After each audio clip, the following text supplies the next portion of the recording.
Tungkol sa pagpagtulong.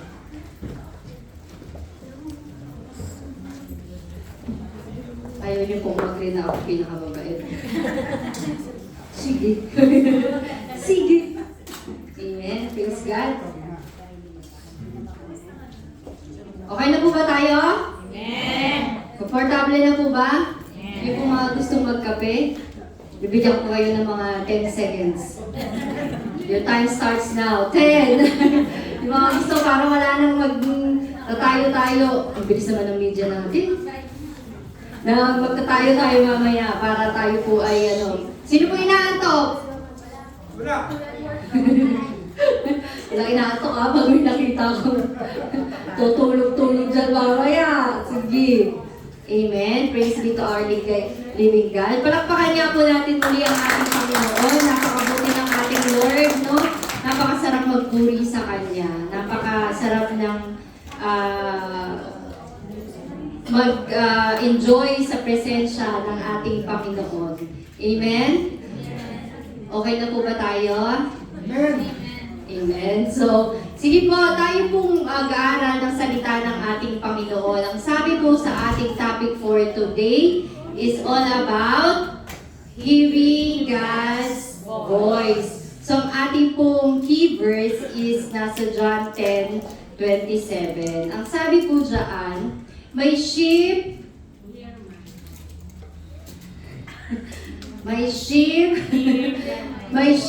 hear my voice. Ulit. Sa una po muna tayo. Nagmamadali yata yung mga video natin. Okay, sige po. Basahin po natin ang salita ng ating Panginoon.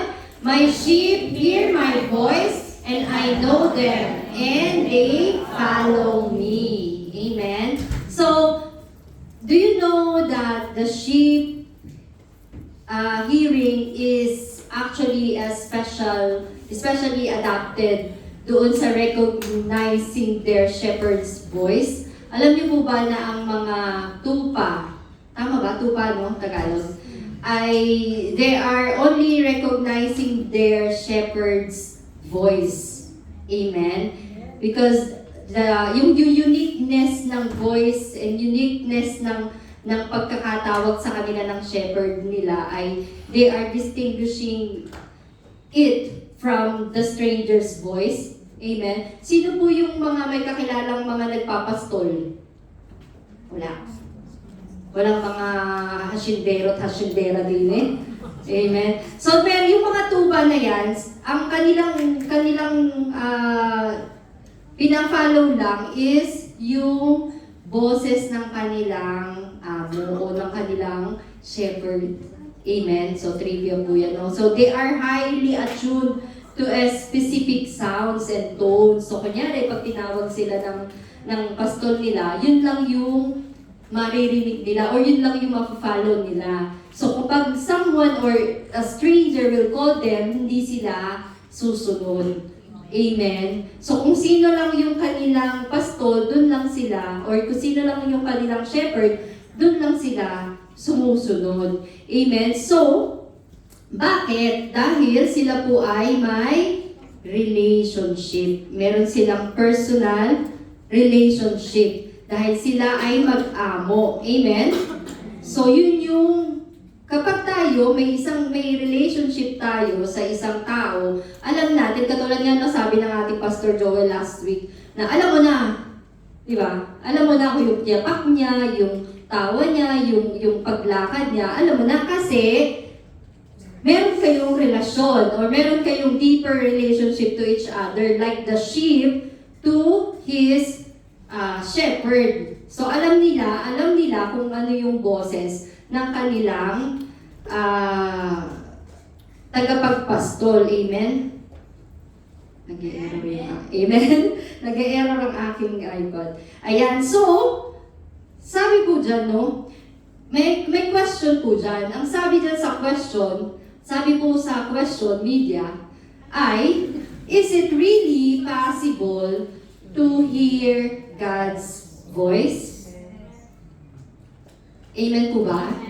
Amen. So it is possible to hear God's voice. And there are many, many man of God in the Bible na nakapakinig or narinig ang boses ng ating Panginoong Hesukristo. Next one po. Sabi dyan, man of God who hears the voice of God ay, nagbigay lang po ako ng ilan, sabi dyan si Prophet Samuel. Sabi niya dyan, hear God's call, His name repeatedly, mistakenly for the priest Eli. Diba, naalala, kung nabasa niyo po itong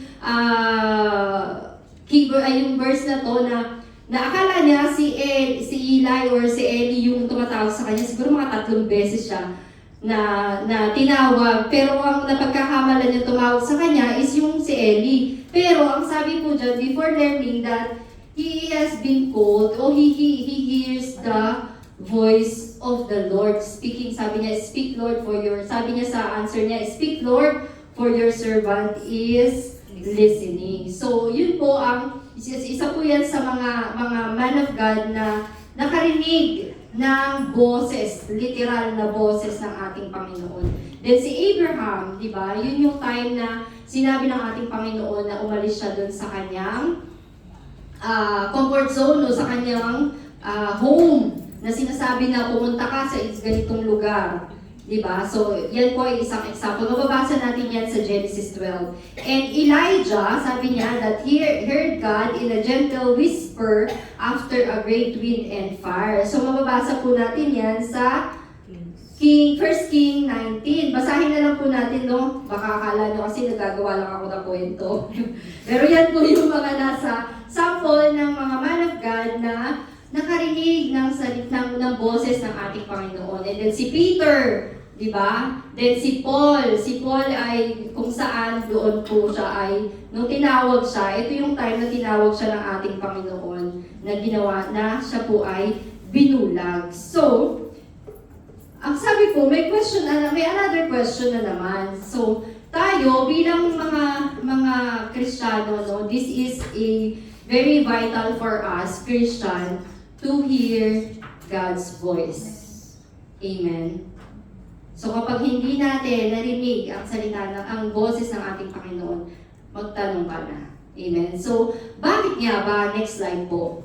So nowadays, no, kung dati naririnig nila yung talagang literal na boses ng ating Panginoon. So nowadays, we seldom hear the voice of the Lord. Bakit? Bakit tayo? Why can't I hear God's voice? Diba? Maraming possible reason why we can't hear God's voice nowadays. Amen. Next slide. Bakit kaya? Sabi dyan, una, nagbigay lang po ka ng mga ilang example. Sabi, doubt. Because we doubt the Lord. Amen. Sinasabi natin na we believe in God, but most of the time, tayo po ay nagda-doubt sa Kanya. Amen. Yung pride na akala natin ay kaya na natin, di ba? In times of trouble, tayo yung gumagawa ng sarili nating mga pakaparaanan. Kaya hindi natin marinig yung boses ng ating Panginoon. Yung fear, di ba? Natatakot tayo. Takot tayo hindi sa Kanya. Takot tayo sa kung ano man yung mangyayari sa buhay natin. And then, for unforgiveness. Ayaw natin makinig or ayaw natin kasi nga meron pa tayong mga unforgiveness sa puso natin. That's one of the reason bakit hindi natin marinig ang boses ng ating Panginoon. Hindi po salita ang boses, literal na boses. Then, distractions. Di ba? Sa ngayon, anong mga nasa isip nyo? Naririnig nyo ba talaga yung sinasabi ko? Or lumilipad?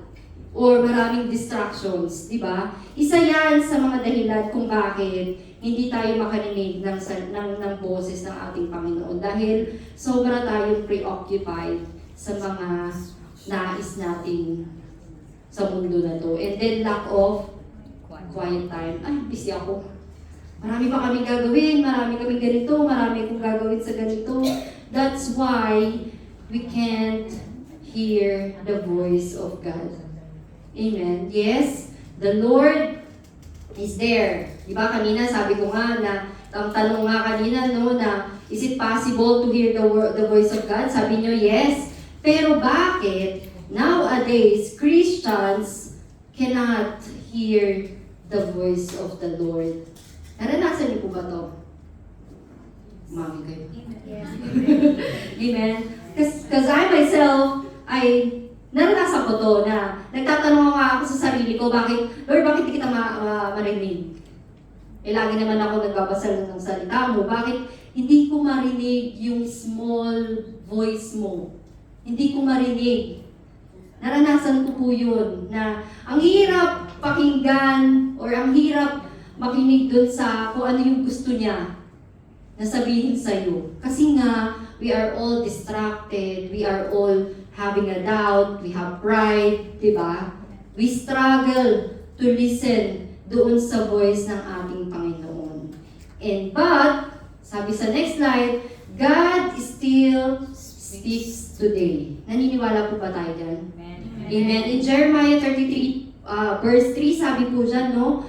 Call to me and I will answer you and tell you great things and unsearchable things you do not know. So, ano yung kailangan natin gawin?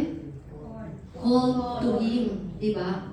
And we just need to call sa pangalan ng ating Panginoon. And surely, sabi nga po dyan, no, He will answer us.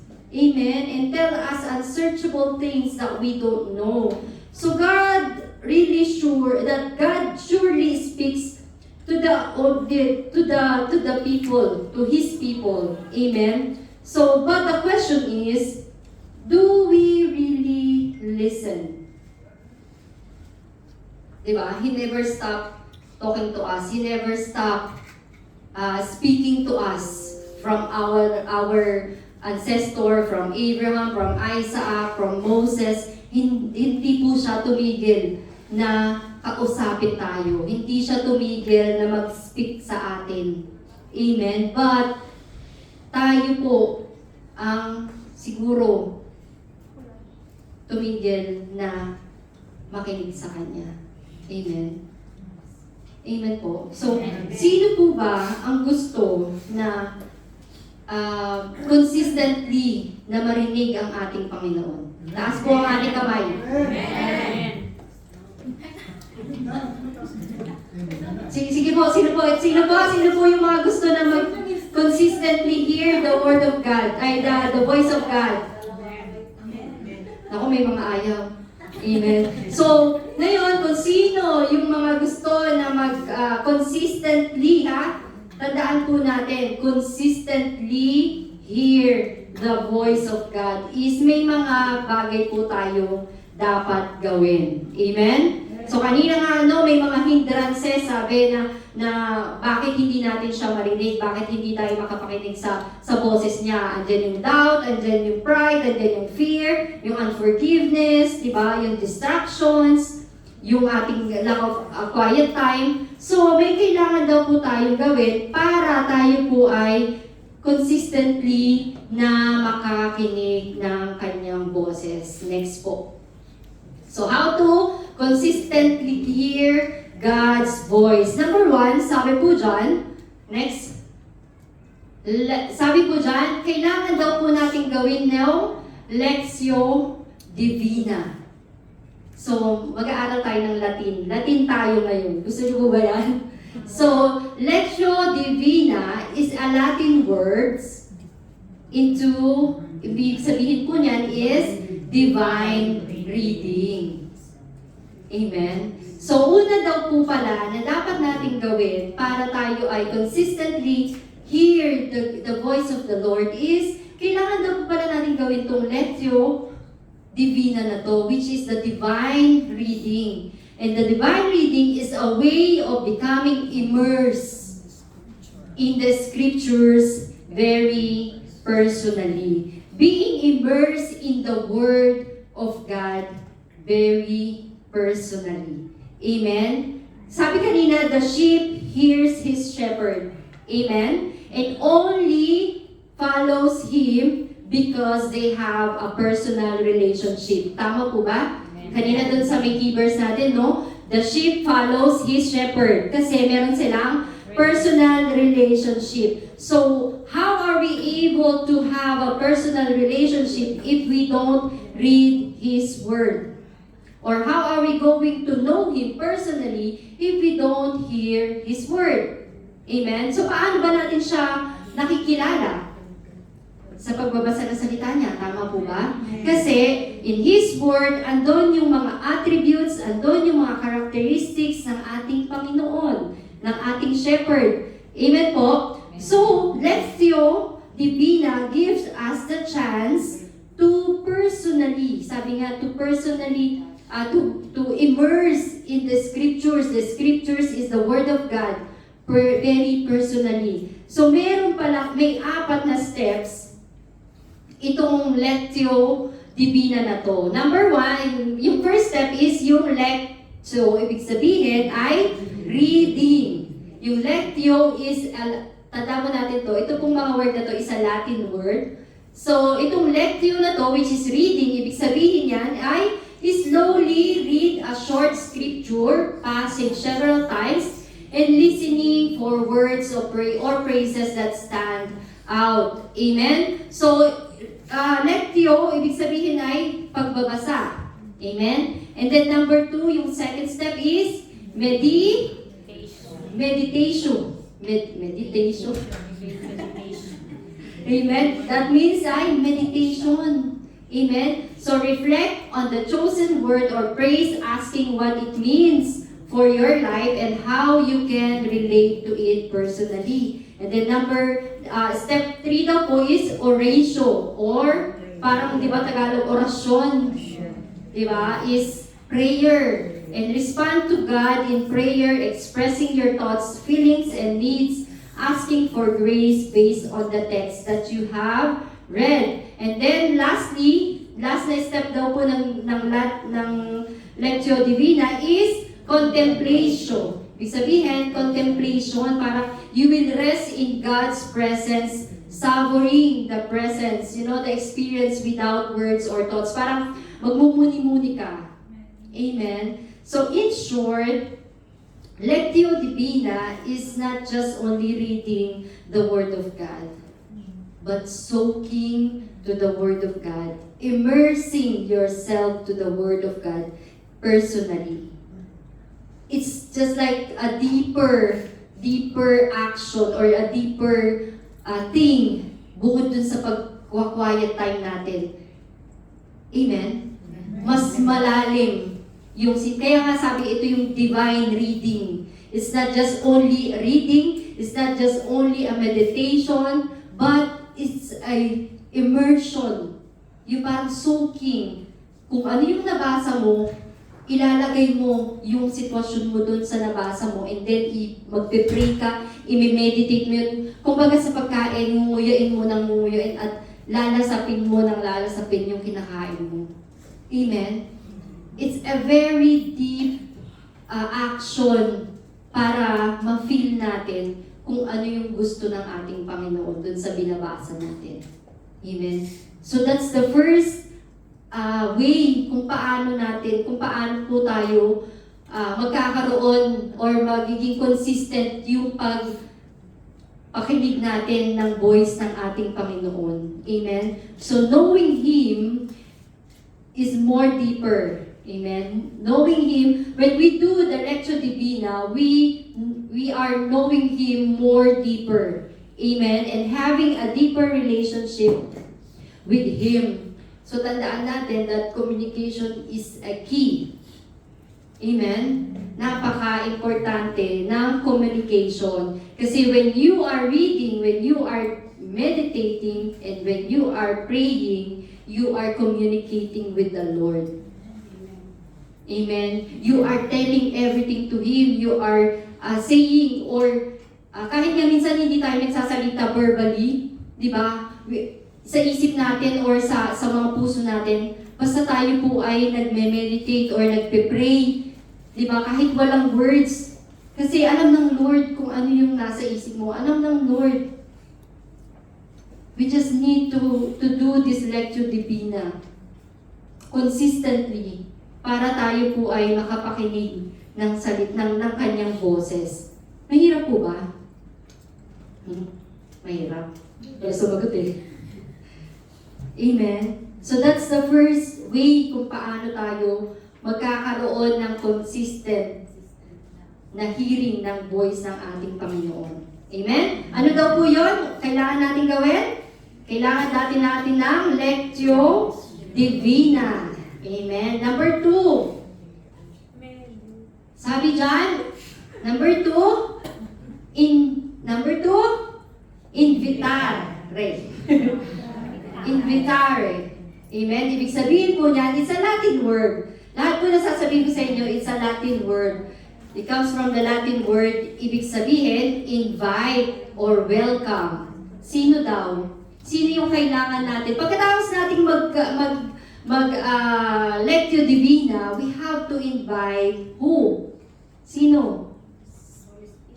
Kailangan daw nating i-invite ang ating Panginoong Jesucristo. Sabi dyan sa Romans 8:9, you, however, are not in the flesh, but in the Spirit. If indeed the Spirit of God lives in you, anyone who does not have the Spirit of Christ does not belong to Christ. So kailangan, kailangan kapag ginagawa natin ang Lectio Divina, kailangan din nating i-welcome ang ating Panginoon. Or let's invite yung ating Panginoong Jesucristo. Kasi sabi po dyan, no, anyone who does not have the Spirit of Christ, sabi dyan, does not belong to Christ.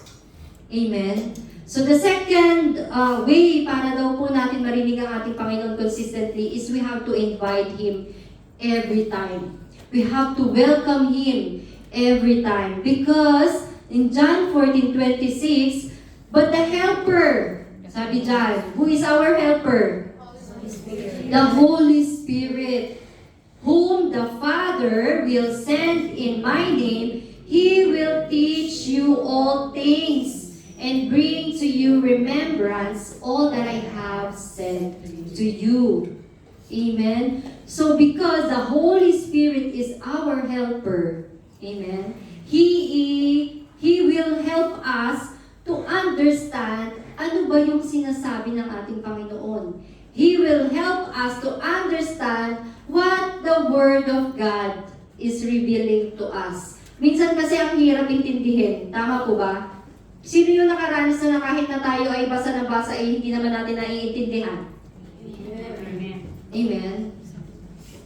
So kahit na, siguro kahit 10 ulit natin basahin, bakit Lord, bakit hindi ko naiintindihan itong binabasa ko? Bakit? Kasi wala ang Holy Spirit. So whenever we study, whenever we go for a Lectio Divina, we have to invite or welcome the Holy Spirit to give us clarity, to give us understanding doon sa salita ng ating Panginoon. Although the Word of God is simple, but minsan, kung ano yung nire-reveal ng Lord sa atin is hindi natin maintindihan kasi madaming distraction. Amen. So let us always invite the Holy Spirit in our daily lives because He is the only one who will help us to hear the voice of God. Tandaan natin yan. If you don't have the Holy Spirit, kahit anong gawin mo pa dyan, hindi mo maririnig ang boses ng ating Panginoon. May maririnig ka. Sabihin mo nga sa katabi mo. Sino yung naririnig mo? Tanawin mo kay katabi mo kung sino yung naririnig niya. Baka naman si Marites. Di ba? Let us always invite the Holy Spirit so that we hear the voice of God. Amen? So the first one is we have to have this divine reading and then invite the Holy Spirit or invitare the Holy Spirit. Amen? To help us because He is our helper. Konti lang po ito. Then number 3, sabi po dyan, statuo. Kailangan mas lang. Statuo, ibig sabihin, ay to set up or to establish. It's still the Latin word to set up or establish what? Ano yung i-establish natin? Ano yung isa-set up natin? Ano yung i-schedule natin? Sabi sa Ecclesiastes 3:7, no? Sabi niya dyan, there is a time to tear cloth, and a time to sew it, and there is a time to be silent, and a time to speak. So there is always a time. We are all busy 24 hours in a day, and 7 weeks in a week. 7 days in a week. Amen? So lahat yan, preoccupied na ng kung ano man yung nakakapagpa-occupied sa buhay natin. Di ba? Ako bilang nanay, di ba? Buti na lang nandiyan nanay ko, so medyo nabawasan ng konti. Pero bilang nanay, bilang nagtatrabaho, tapos meron ka pang ministry, meron ka pang ano sa buhay mo, di ba? Nasaan na ang iyong oras sa ating Panginoon? Di ba? Paano mo nga naman maririnig ang ating Panginoon kung wala kang oras sa Kanya? Kaya nga kanina, di ba? We don't hear the Word of God because we are lacking the time of quiet time. Amen? Kaya hindi natin siya marinig kasi wala tayong tanong. We don't have the time to hear Him or to listen to Him. So kailangan daw, we have to statue our time, or establish our time, our quiet time, our time to hear Him. Amen? So in this world full of busyness, the world give us a lot. Amen? Bible study nga, hirap-hirap yung ano eh. Amen? Ang hirap gumawa ng oras. Amen? Lalo na sa sobrang dami nating ginagawa. And we do understand that. Amen? But, tandaan po natin, as a children of God, it is vital that we set a time or we statue the time and be ready to hear the voice of the Lord. Sabi nga sa Ecclesiastes, no, there is always a time for everything. Hindi always busy. Tandaan natin yan. Hindi ka always masaya, hindi ka always malungkot, hindi ka always silent, but there's always a time for everything. Kung tayo po ay magsiset lang. Sabi nga, let us statue our time to hear His voice. Amen? So the Word encourages us to always study the book of the Lord, of the law. Amen? But let us all make sure that we will have the schedule or establish the schedule with our Lord. Establish the schedule with the Lord. Amen? Para marinig natin siya. Kasi kung wala tayong oras sa Kanya, paano ka nga? Sa mag-asawa, kapag wala kang oras sa asawa mo, tatingin mo ba malalaman mo na wala na siyang pera? Hindi, di ba? Amen? Unless na lang maging grumpy siya, di ba? So, there's always a time. Kung walang pera, grumpy. Amen? Tandaan natin na kailangan nating mag-set ng time. Amen? Sino nagsiset ng date? Sa mga jowa nyo. Babae. Hindi ko tinasabi kung sino man. Sino sa atin yung nagsaset ng time or na-schedule? Let's say, na gusto natin makipag-date or let's say, gusto natin makipag-meet up. Diba? Sa isang relationship, kailangan merong time to communicate to each other. Meron time kayo para sa isa't isa. Diba? Kayo nga mag-jowa, lagi kayong meron tayo. Every Friday, dapat 8 to 10. Ganyan, na kailangan makapunta tayo. Just like the Lord. The Lord is just asking us to make a time. Sa isang oras, sa 24 hours ba naman na meron tayo yung isang oras lang or just, let's say, 30 minutes. Di ba? Hindi pa natin maibigay. So, para tayo po ay makarinig ng voice niya consistently, statue your time. Set up a time or establish a time for Him. Amen? So number 1, sabi niya dyan, Lectio Divina. Number 2, we have to invite or the invitary of your Holy Spirit. And number 3 is statuo of our time. And number 4, sabi po dyan, is tineo. Ibig sabihin, hold on. Tineo. Tineo. So, tineo, the hold on to the hope that we have from the Lord. Amen. So if we establish our time, of course, we are not praying, we are not making time, we are not setting up our time to not, parang sa wala. But we are hoping for something. Tama po ba? Ano yung ino-hope natin na to? Na marinig siya. Amen? Na marinig yung boses niya. That's our goal. So sabi po dyan, not every day we will hear the word or the voice of the Lord. Not every day. But let us hold on to this promise of God na sabi niya nga sa Hebrew 10:23. Basahin niya po natin. We must hold on to the hope that we have, never hesitating to tell people about it. And we can trust God to do what He promised. So malalaman natin, ano ba yung pinramis ng ating Panginoon? Amen? We just need to hold on to that promise, to the hope na binigay ng ating Panginoon. Kanina nga, sabi dun sa Jeremiah 33:3, call to me and I will answer you. Amen? So hold on to that promise of our Lord na He will speak to us.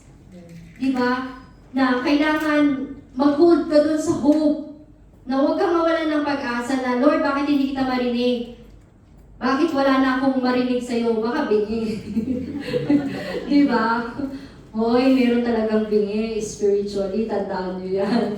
So, kailangan hindi tayo bingi and we have to hold on to that hope na binigay ng ating Panginoon. Amen? That we can trust God to what He have promised us. Amen? Kaya po ba natin to? Amen. We have to nail. Diba? We have to nail the promise of our Lord to the hope that He have given us.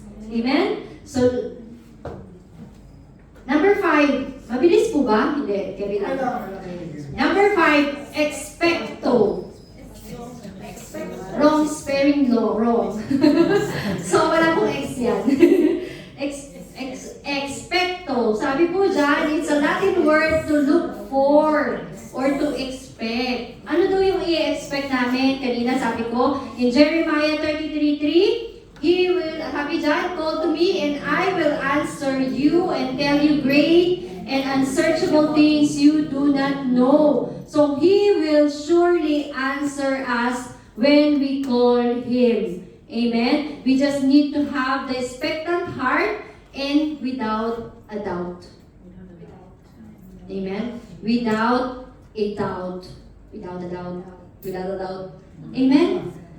So kailangan, kapag tayo ay we are not praying without the expectation. Tama po ba? So why we are praying? Kasi we are expecting something. Amen? Na He will surely answer us. Tandaan po natin. So if we are praying or if we are doing this way, surely maririnig natin yung boses ng ating Panginoon. Amen? In Isaiah 30:21, sabi niya po dito, tandaan natin tong verse na to. Whether you turn to the right or to the left, or your ears will hear a voice behind you saying, this is the way, walk in it. Pero tayo, yung ang rocky road kaya dyan, Lord. Ganun ba tayo? Gusto ba natin, naririnig na pala natin yung ating Panginoon, hindi pa natin siya sinusunod. Pero ang sabi dyan, we have to expect na yung ating Panginoon ay nagbibigay sa atin ng magandang buhay. Amen? whether we go left or whether we go right, tandaan natin ang boses ng ating Panginoon ay nandyan. Amen? Mamaya, pumunta ka sa left, sabi ng Lord sa'yo, mali dyan, ngek-ngek ka, hindi yan yung left. Nagpunta ka sa right. Di ba? So, kahit na saan tayong pumunta, kahit na ano pang way ang tahakin natin, sabi nga dyan, you will still hear the voice behind you. Hindi yung boses ng ibang boses, ha? Boses ng ating Panginoon. Amen? So, but we need to expect something. It is not harmful. Tandaan natin, it is not harmful to expect for something. Amen? Minsan kasi yung word sinasabi ng, masyadong asyumera. Hindi yun.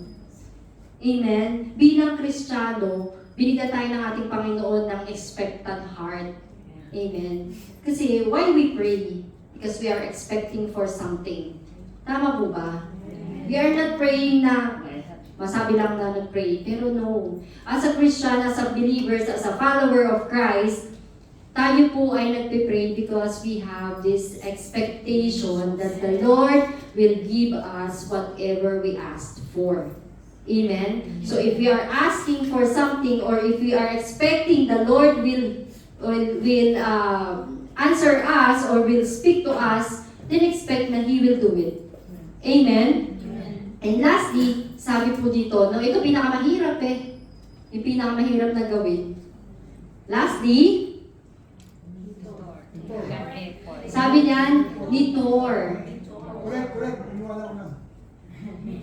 Ibig sabihin, it's a Latin word to make an effort. Amen. So, make every effort to do all these ways. Ano yung mga ways na to? Letter L, sabi dyan, Lectio Divina, which is the divine reading. Invitare, which is invite the Holy Spirit or welcome the Holy Spirit. Letter S is statuo or set a time for Him, for the quiet time. And then letter T is tineo, to hold on. Or letter E, expecto or to look for or expect something. Then letter N is nitor, to make an effort to do all this L-I-S-T-E. Amen. So just read, just be ready, be humble, and have an expectant heart. Amen. So we need to make an extra effort. We need to listen. Amen. As a conclusion po, iiwanan ko po sa inyo ang salita na ito. Sabi po dyan, hearing God is a relationship built on faith, obedience, and consistent communication, requiring us to actively listen and remove the barriers to create a fertile ground for His voice. Amen. Ano daw dyan sabi niya? Requiring us to actively listen. Amen. Maybe because we can't hear His voice because we don't listen. Tandaan natin, the Lord didn't stop speaking to us even from before. He always speak to us. But the only thing is, are we listening? Amen. So sabi po dyan, sabi po, requiring us to actively. Amen. If you want to hear God's voice consistently, actively listen to Him. Amen. Let us all stand.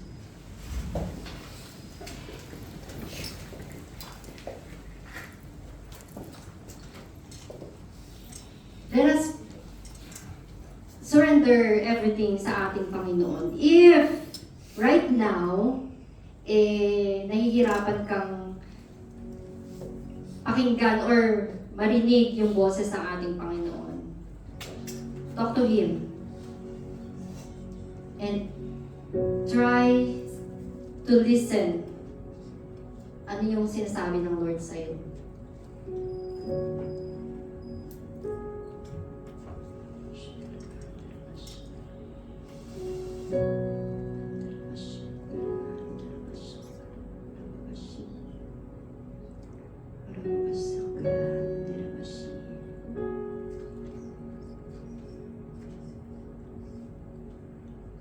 Thank you, Father God.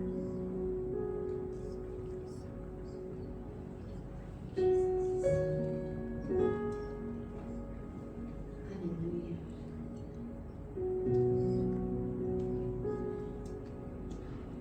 We thank you,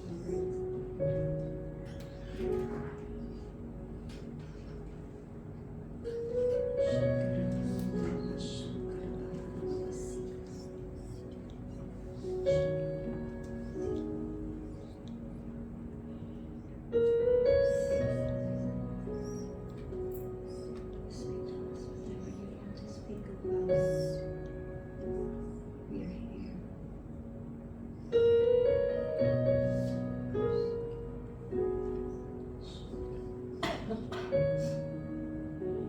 Heavenly Father, we thank you, Lord. We give you glory, O Father.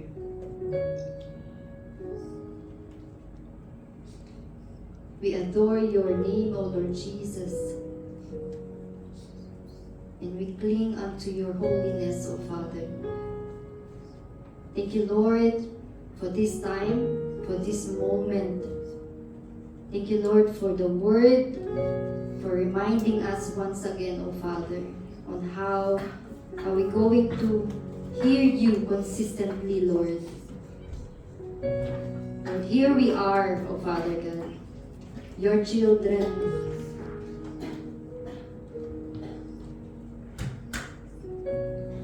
Make us listen every day, Panginoon, sa kung ano man yung gusto mo, O Lord. Lord, inaalay namin, Panginoon, ang aming mga puso, ang aming mga buhay, O Father God. And right this moment, Lord, we surrender everything, Lord, na nakakahinder sa pag-listen namin sa inyo pong boses, O Father God. And everything, Lord, na nagbibigay sa amin ng distraction, in the name of Jesus, in the name of Jesus, binibigay na namin to sa iyo lahat, O Father God. Give us the sound mind, O Father God. Give us the clean heart, O Lord Jesus. And make us ready, O Father God, to receive whatever, Lord, yung gusto mo na sabihin sa bawat isa sa amin, Lord. We know, Lord, na nandyan ka lagi. Alam namin, Lord, na may nais ka na sabihin sa bawat isa sa amin, O Father God. We just need to listen to you, O Father, so that we listen to your still voice, O God. Still small voice of yours, O God. Salamat ng marami, Lord, sa salita mo, O Father God. And thank you, Lord, for reminding us once again, Lord, na sa pagpasok ng taon na to, Panginoon, that we will start our year, Panginoon, na maririnig ka namin, maririnig namin ang boses mo consistently, Lord, na hindi papalya, Panginoon, ang araw namin na hindi ka namin maririnig, O Father God. Lord, I don't know kung ano yung mga sitwasyon, Panginoon, ng bawat isa na nandito, but you know them. You know their situation, Lord. You know their heaviness. You know their emptiness, Lord. And you know their needs, O Father God. Remove everything, Lord, na nakakapagpabingi sa amin, O Father God, so we can listen to you, O Father. Lord, maraming salamat, Panginoon. And I claim, declare, and decree, O Father God, na lalabas kami sa lugar na to, Lord, na maririnig namin ang boses mo, O God, consistently in the name of Jesus, O Father God. We thank you, Father God. You're so great, you are so merciful, O Lord, and you are our shepherd, O God. You are our Father, our Abba Father, and we are your sheep, O Lord. We are here, O God. We'll do whatever you want us to do, O Father God. We just thank you, Lord, and we'll hold on dun sa mga promises mo, Panginoon, na binigay sa amin. And we declare that this 2026, O Father God, ay ikaw lamang ang aming mapapakinggan in the name of Jesus. Salamat po na marami. To you all the glory, all the praises and adoration. In Jesus' name we pray. Amen. Amen. Praise the Lord.